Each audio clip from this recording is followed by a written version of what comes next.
Hello, this is part of the OCT tutorial series. It's about whether or not OCT can actually measure inflammatory cells in plaque, and that's going to become a key issue. And somewhat tongue-in-cheek, is OCT more likely to measure inflammatory cells in plaque? I should have put on this slide, or a patient's aura. And um, I do know at least one company, though I won't mention them, uh, has done research on measuring auras, if an aura actually exists. So I think it in this particular case, it's not an unreasonable comparison because there isn't a lot of evidence that OCT can actually measure inflammatory cells in plaque. Um, I have severe reservations about any quantitative approach, and that goes back to when it was originally proposed. And with regard to the qualitative approaches where people look at the slide and say that, oh, there's macrophages or there are inflammatory cells on in the OCT image, I'm not even sure where that data comes from. And if it comes from, I would love to analyze how the studies are actually done. And I'm going to point out my background in the beginning, but I came from the background of pure um, hypothesis driven um, research, the scientific method. I was trained with PhDs, a lot of which were biochemists and multiple Nobel laureates. And you need to actually prove things. You can't just look at an image and say, this is a macrophage. And a big point is, I introduced, I developed, along with our team, OCT in non transparent tissue, which was hard, and introduced it into cardiology. I benefit if OCT can actually measure inflammatory cells. And this is more background on myself than I usually go into. I usually just say, read the slide.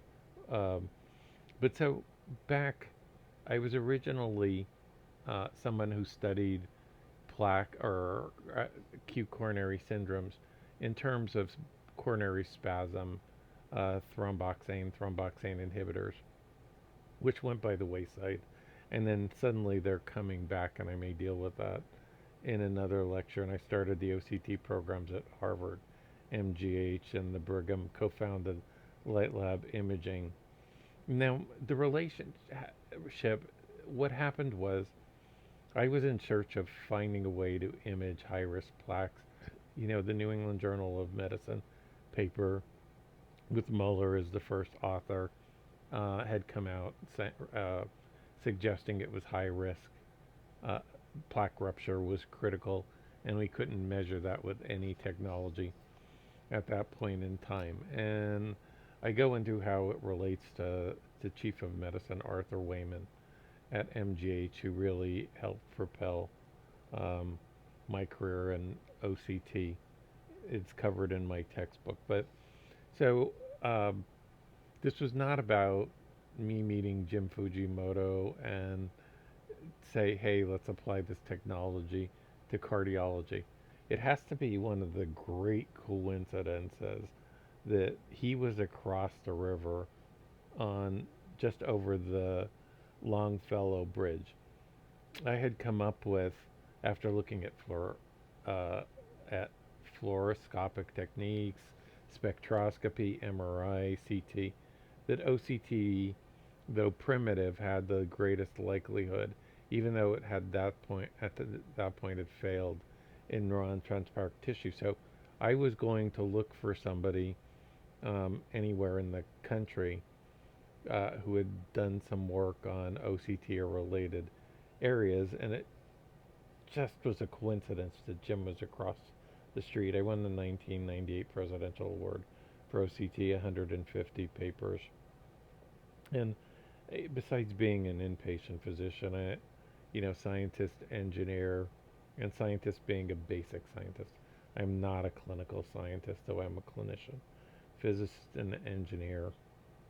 This was the paper that launched it, and this, I, I'm sorry for being blunt, this is how it's done. This is how I was taught by you know, having trained with great researchers, including Nobel laureates, you do hypothesis driven research. You use the scientific method.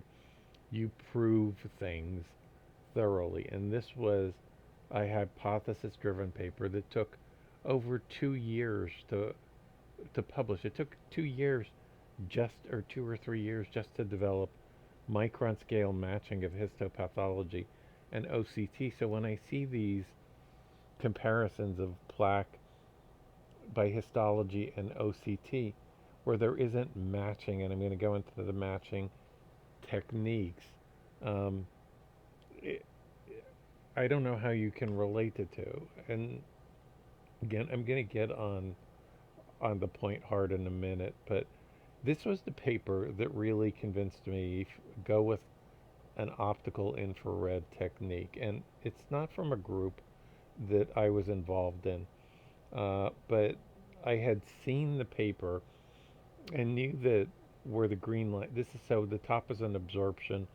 of absorption coefficient versus wavelength, and the bottom is scattering versus wavelength. So light penetrates when there's low absorption and scattering. Okay, and so we're really focused in on the scattering curve here.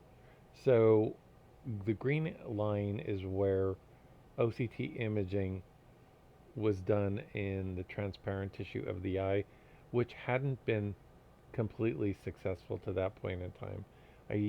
As I go on out in the history of OCT, I don't think layers were fully defined at video rate at that point in time. But if you look at the scattering is very high. And if you go to the left into the visible region, the scattering is real high. And that's where you get scattering from mitochondria, cell membranes, the nucleus. You don't get it in the near infrared. So the red line is what's called an optical window.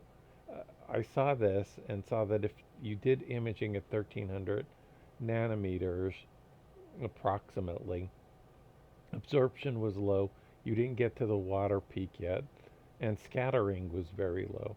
So it made very likely that you could go in so penetration in non-transparent tissue like cardiac tissue up until that point was 250 microns, and this shift moved us closer to 3 microns.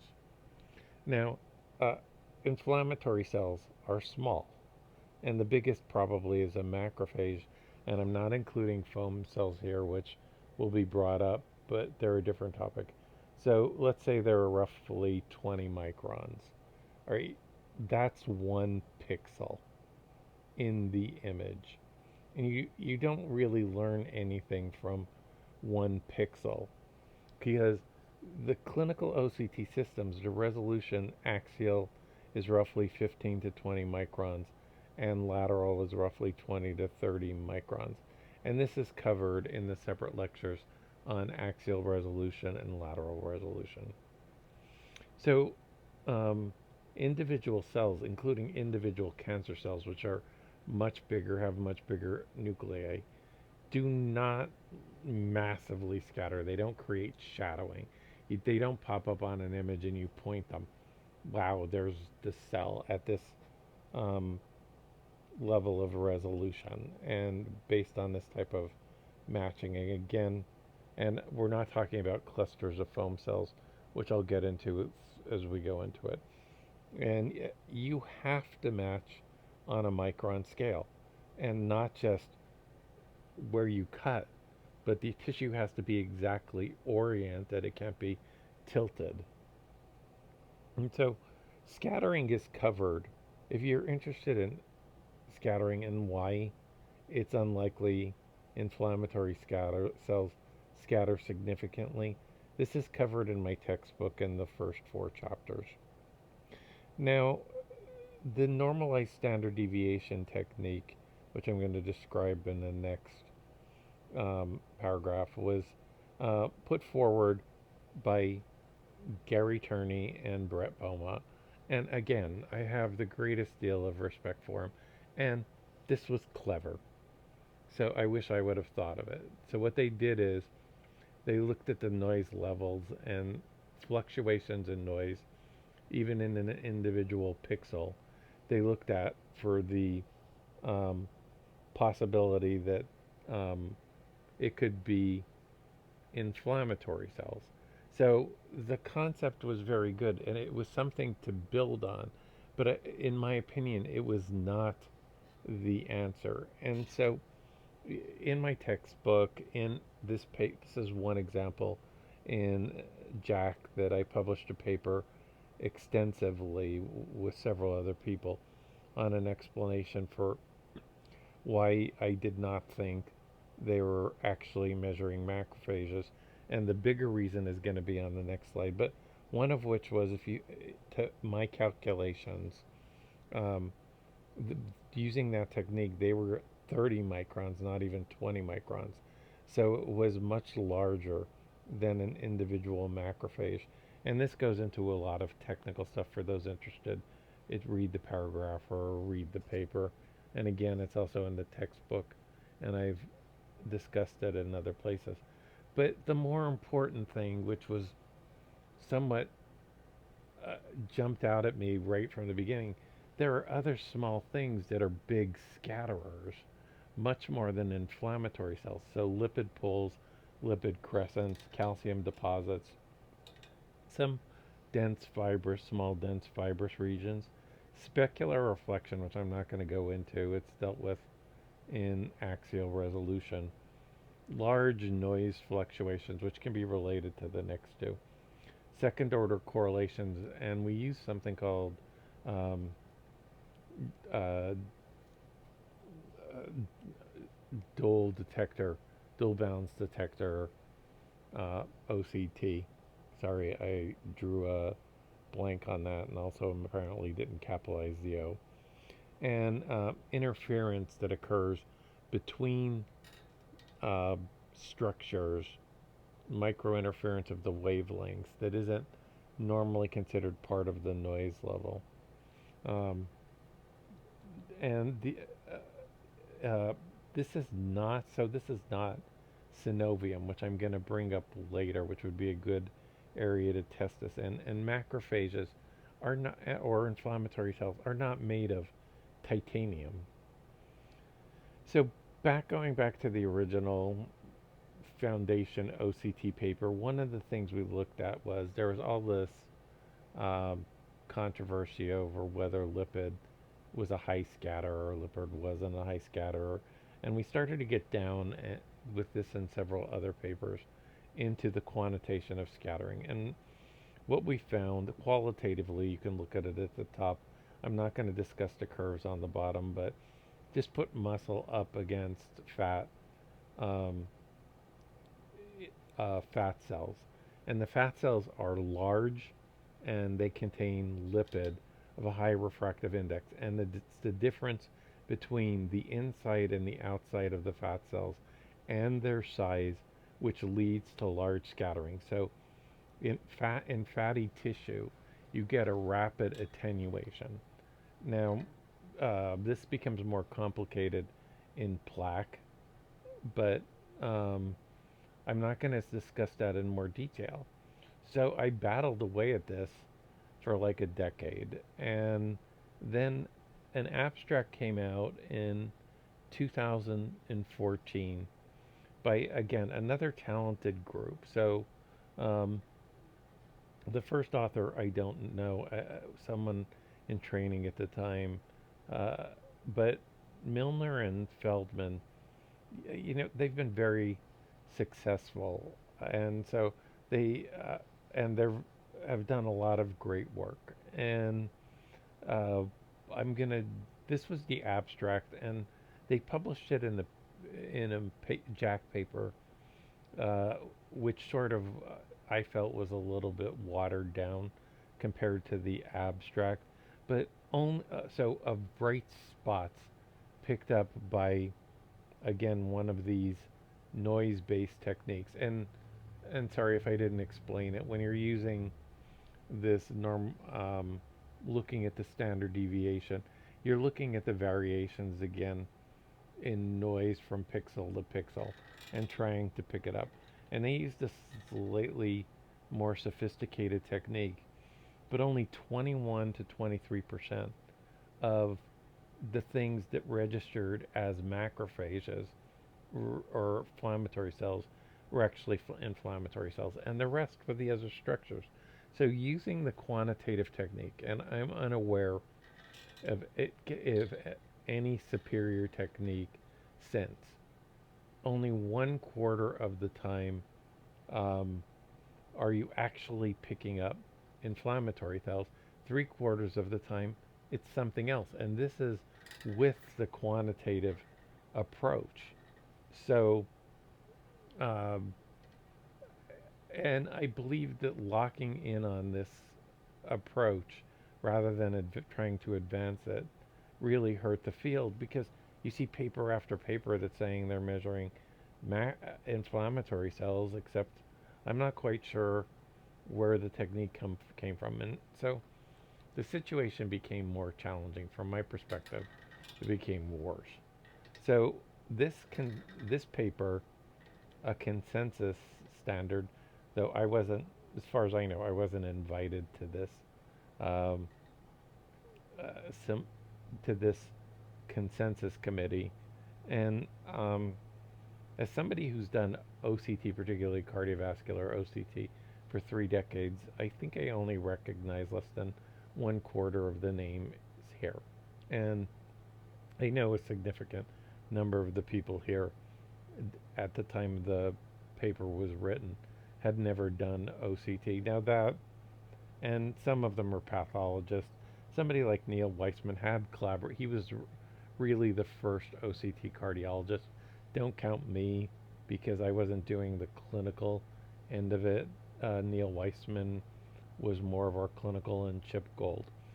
But you can say that a group of really intelligent people, and some of the names here who I see who aren't, who as far as I know never did OCT, are pretty smart people. So they are capable of coming up with consensus data. So I wouldn't debate that point. There's a lot of smart people on this list. The names that I recognize, somebody like Falk, who's really been, and Vermani, they've been pioneers in plaque for a very long time. And so one of the problems, though, is not what this group did. It's the fact it's become the so this has been the paper you'll see so many times.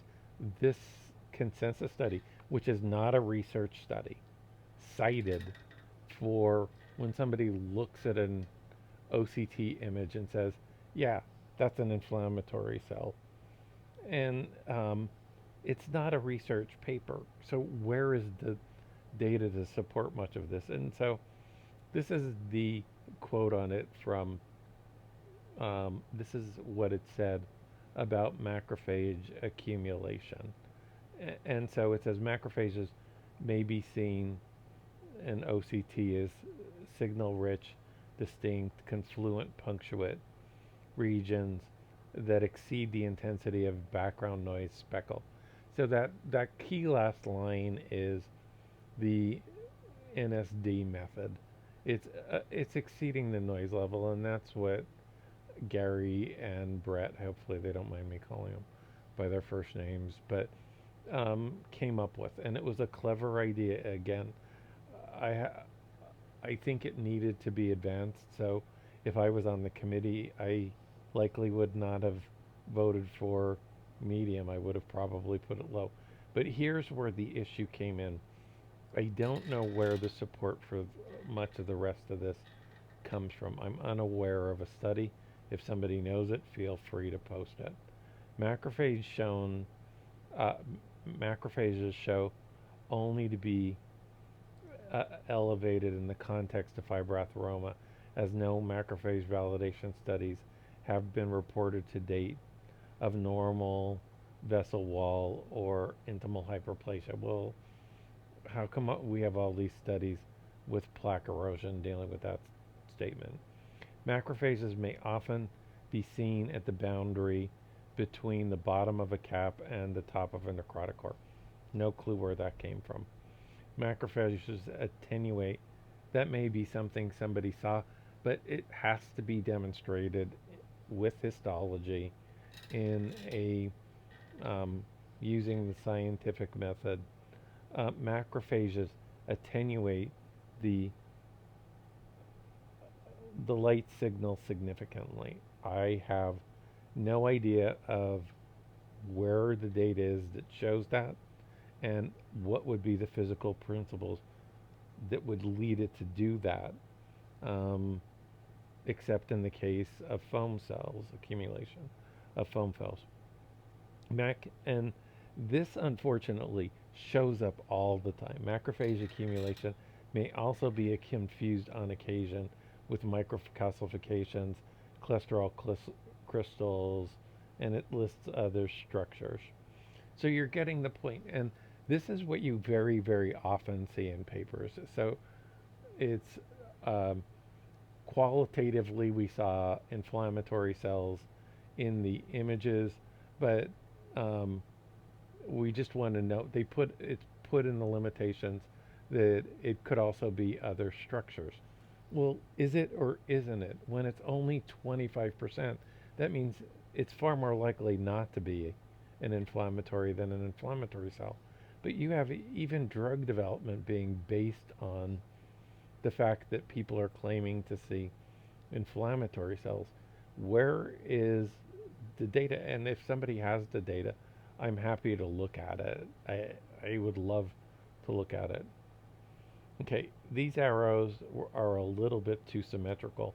So they're pointing, the two upper arrows are actually pointing to the lower left. So they're pointing downward. So the first one shows shadowing. The second one shows a high focal area of backscattering. We look at the histology. There isn't any cells in it. None. This is just artifact. And the tissue does, by the darker blue, it's likely this is a highly calcified sample. And I know for other reasons it is a calcified sample. And so a lot of this may be just calcium. But if you look into this, if you look at individual pixels, the small little black areas, for instance, the tiny areas, that's the size of an inflammatory cell. And just pointing at that and saying, I see macrophages or I see inflammatory cells, I'm not sure how that is legitimate. And I put a yellow arrow to the necrotic core because necrotic core imaging is complicated, and we shouldn't be using the term lipid core. I have to say that I was guilty in the beginning when introducing OCT, particularly to engineering and business people, refer to the core as a lipid. But we're looking for severe necrotic cores. There's two types of necrotic cores. There's PIT, there's xanthomas, there's lipid collections. And so you can't just get away with saying this is a lipid plaque. We're looking for a necrotic core and a severe necrotic core. I just threw this in. You look at all that's going on in this section of healthy cartilage, and you'll see areas that look like they're structures. And that's just noise fluctuation. And you do see areas of shadowing. And again, there's no cells, or almost no cells in cartilage. It's a virtually acellular cell. So this goes into the principle of matching. How do you match OCT with histology, and why did it take so many years? So now we also have, this is done with a camera, but so a visible light guiding beam, because OCT is infrared, is integrated into the system. And I think in our first system, that was Gary Turney who integrated that in. And then we put down two dots, and I didn't count, looking quickly, I couldn't find two examples. We put in the imaging plane that the light is scattering, we put down dots on it, and we tried laser burns, we tried just applying India ink, and it required micro injections of dye, which are still, they're all too big, and you have to define where the visible light is on the dot itself. This is very fine matching. But in addition, you have to control the position of the tissue. So you can't have the tissue tilted, because then do the histology when the tissue is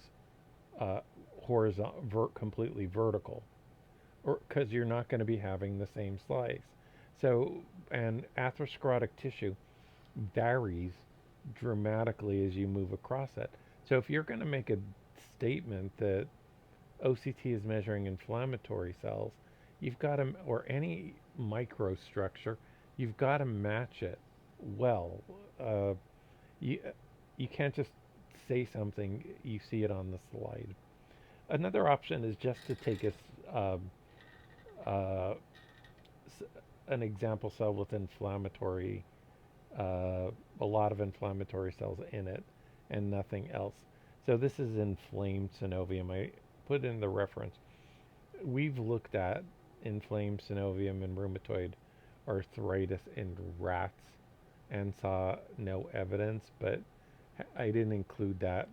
So let's face it, rat cells are smaller, so I would be faced with that criticism. So I avoided it. But if you want to see,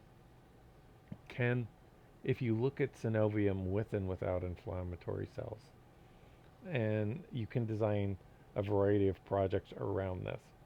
This would be a way of at least indirectly testing the hypothesis if you're not going to do micron scale matching, and that's the way it was done in the retina. They knew the layers.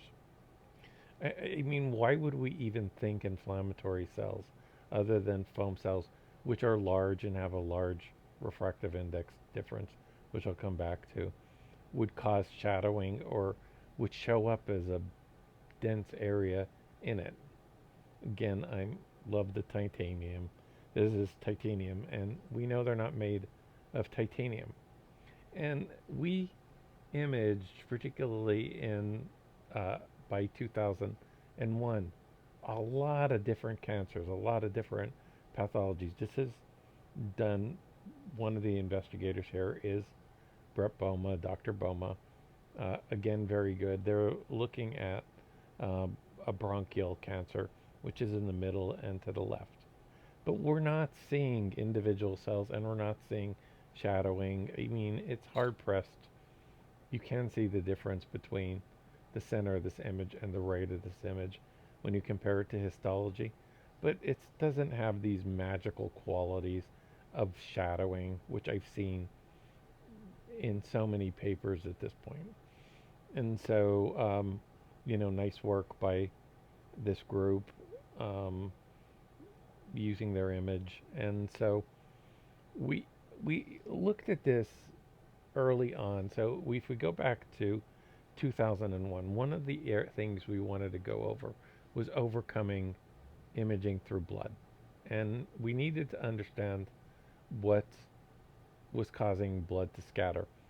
Conventional wisdom at the time was that the things that scattered were cell membranes, mitochondria, endoplasmic reticulum, nuclei. And that didn't make sense based on the wavelength. And these type of calculations on scattering, for instance, Mie scattering, Rayleigh scattering, is dealt with in my textbook. I'm not going to deal with that here, and I think a lot of you would appreciate that. But so if you take a red blood cell, the wavelength is long, so the scattering is between bigger structures, and it's not the membrane itself, for instance. It's the difference in refractive index between the outside of the cell, the serum, and the inside of the cell. And let's say the difference is 1.35 and 1.49. But red blood cell in and of itself, one cell is not going to scatter very much. It's the large number of cells, and actually for a lot of these in vitro studies, just like with transfusion blood, the red cells don't hold a discoid shape. They're round, which does affect their scattering.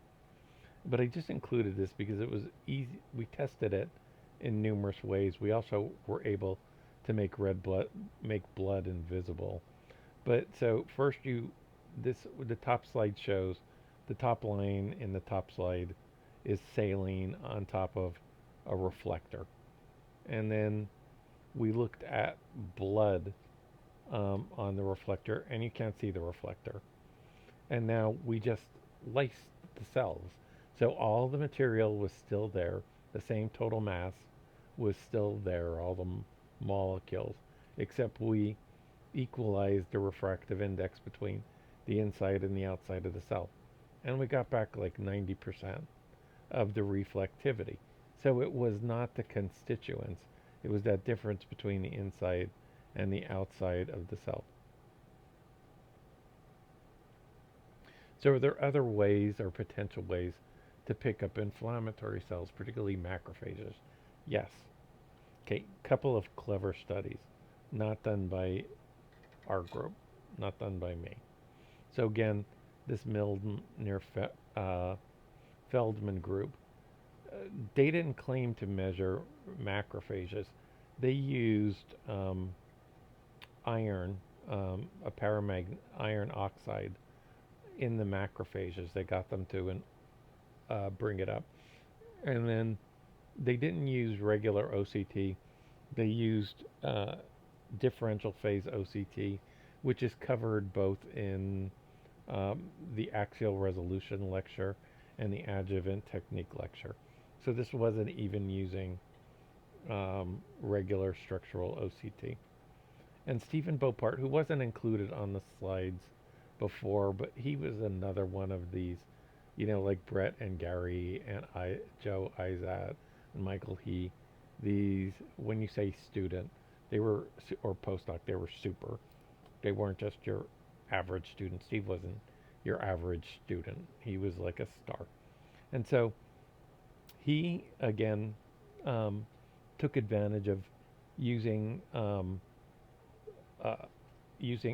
letting the cells absorb a marker, and he had done a lot of labeled cells a lot years ago, and I wish he continues that work. But the system they use is not currently viable for imaging in the cardiovascular system. The resolution here is 4.5 microns by 8 microns. Okay, now you have let's say a 20 micron cell. So the top of the red image below shows some little dots. Now, with 20 microns and your resolution is 4 to 5 microns, okay, there's a possibility you will pick it up. Particularly, this is not in tissue. This was in an artificial medium, which made it easier to pick up. It was some form of scaffolding. And so that's why the cells, even on the top, are easier to pick up. It's not like picking it up in biological tissue. But what I want to point out is on the bottom, when you look at their marker, now you really can pick it up. So this is a nice demonstration. And you're not going to confuse this with lipid or calcium deposits. But again, you need a microscope-based system to lead this type of resolution. And then a paper that was done, did multiple with image papers with image processing techniques. We being the brains of this was Dr. Aika Rogowska. She's really one of the pioneers in OCT image processing, what's called the Stixx Technique. So rather than relying on the noise in an individual pixel, you pick a stick length. If you look at the image in the upper right, you see how there's a stick of certain number of pixels. So let's say 6 or 7 a 7 length stick. So you do it diagonally, take the number for the middle pixel, then rotate it, take the number for the middle pixel, and keep rotating it. And then after all those rotations, which can be done very rapidly with a computer, then you assign a value to that 1 pixel.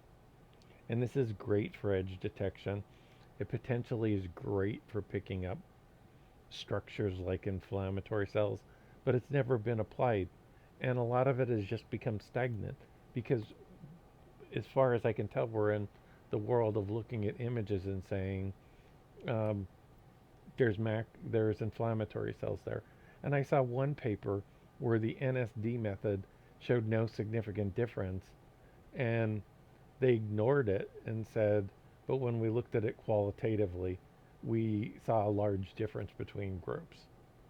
And I would love to know where these qualitative papers, where you could just look at an OCT image, and where it was verified against rigorous histopathology, when were they performed?